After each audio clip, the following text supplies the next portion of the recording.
Yeah, today we are live in the field, and we're searching for another one of our heroes.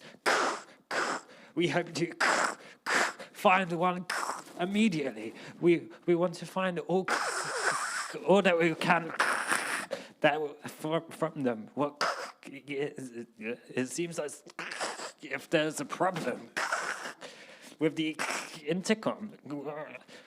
What is an intercom? An intercom is used to talk to people, a bit like a phone, just very small. It goes in your ear, just like an earpiece. I think I need someone to come fix this. Commander B, come in. Commander B, my B. Commander B, come in.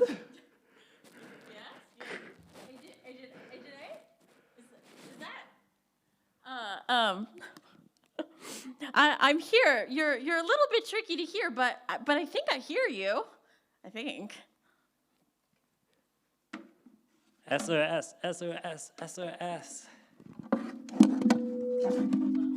no. Agent, we've lost him. We've lost an agent. SOS, SOS. Meet me here by this moon. Meet you under this spoon? No, let's try another thing. Agent A, come in. Meet me here by this lake. Do I want chocolate cake? Yes, absolutely. Tell where? Yes, please. No, I'll try this one. I will try and find you. Come and say moo. Okay, moo. I give up. Impossible. This is just impossible.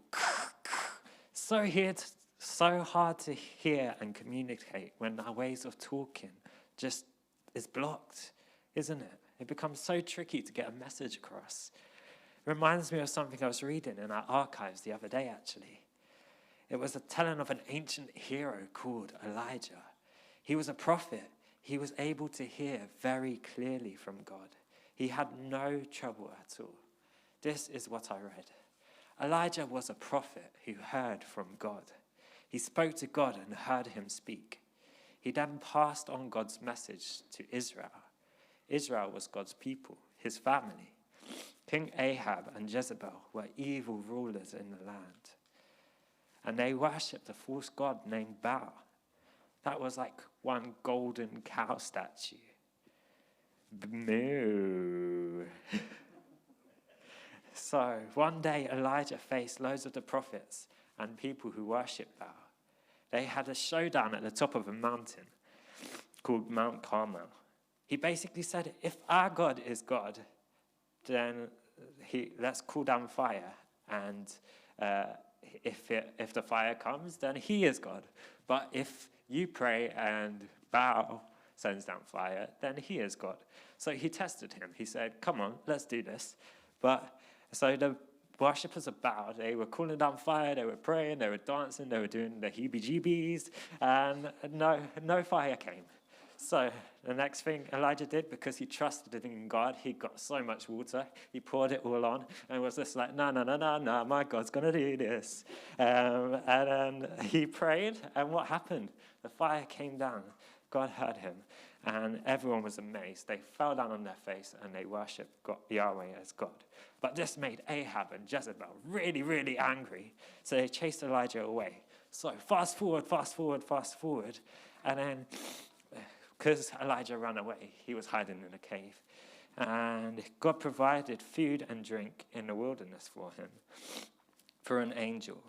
And then Elijah traveled for 40 days to Mount Horeb, the mountain of God, where he lived in a cave. But the Lord asked him, what are you doing here, Elijah? He replied, I have worked hard for you. The people of Israel have disobeyed you, torn down your altars, and killed your prophets. I am the only one left, and now they're trying to kill me too. Go out and stand before me on the mountain, the Lord told him. And Elijah stood there, and a mighty windstorm hit the mountain. It was such a terrible blast that the rocks were torn loose. But the Lord was not in the wind.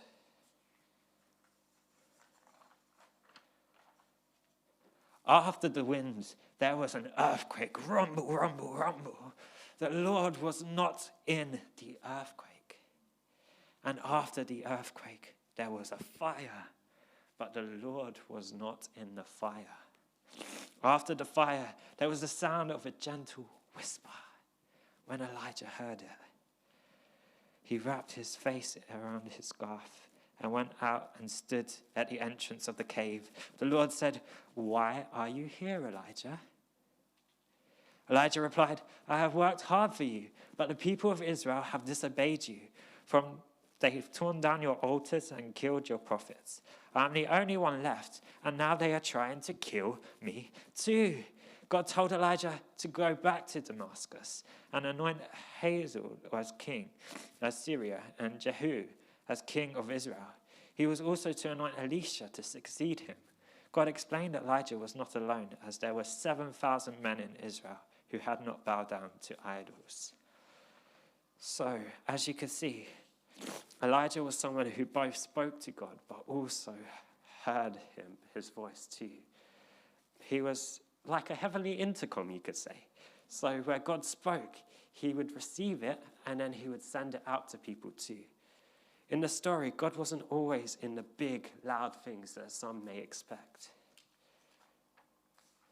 But the big, loud things were like the fire from heaven at the top of the mountain, the wind and the flood and the fire. He was also in a still, small whisper.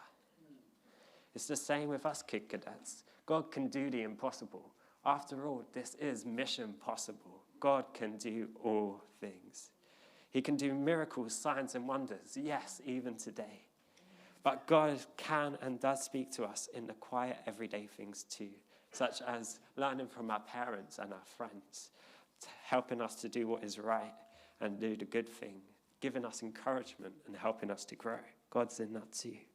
Or in the still small voice in our hearts, giving us that little poke to do something helpful for someone else. God also speaks to us through the Bible too. It might be a feeling, a sentence that really stands out, or something we really learn from. God speaks to us and we can speak to him. Let's be willing, like Elijah was, to listen to God. And unlike these broken intercoms, let's pray that we will hear God clearly in our lives so that we can do more things that are right.